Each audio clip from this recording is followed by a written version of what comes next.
Every student sitting in a university lecture hall is facing a mechanical problem.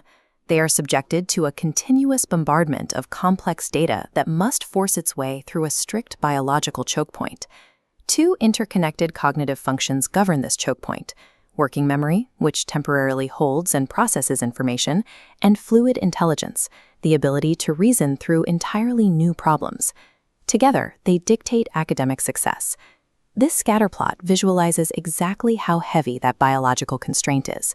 By measuring outcomes in advanced subjects like integral calculus, empirical data shows that a student's working memory capacity accounts for 74.5% of the variance in their test scores.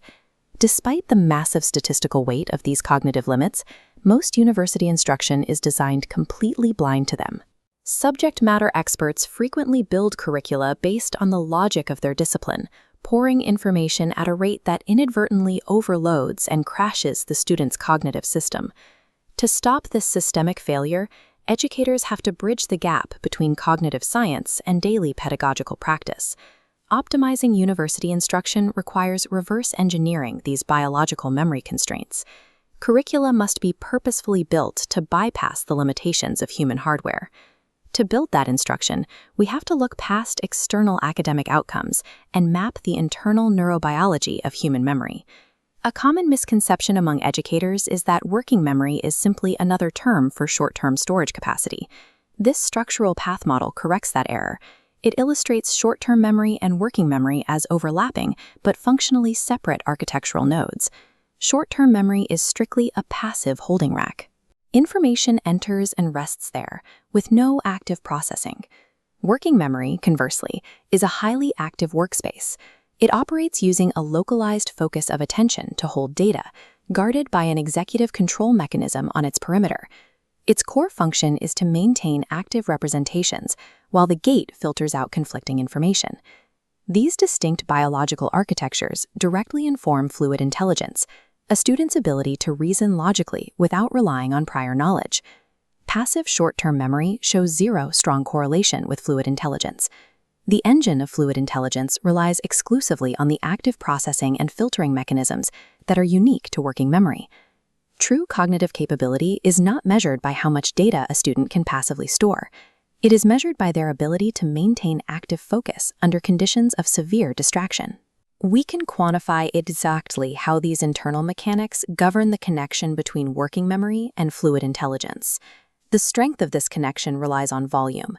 It is mediated by the absolute quantity of representations a student can hold actively at once, rather than the precise detail of any single representation.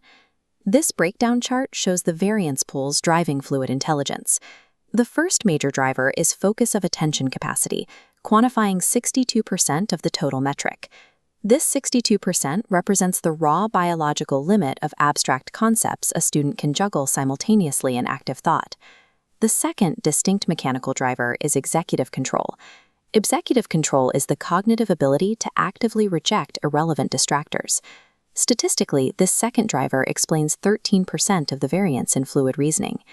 Crucially, these two metrics do not overlap. They represent independent cognitive bottlenecks that must be managed separately by the instructor. If an instructor delivers unstructured, noisy information, a student with high focus capacity but low executive control remains highly vulnerable. They can hold the data, but they lack the mechanism to block the noise. Fluid intelligence is an exercise in controlled attention under cognitive duress, governed entirely by absolute mathematical limits. Understanding these internal mechanics allows us to evaluate the external impact of instructional design. When a professor inputs unstructured data that exceeds a student's established working memory limits, the system enters a catastrophic failure state. During this system overload, active representations degrade instantly. All learning halts.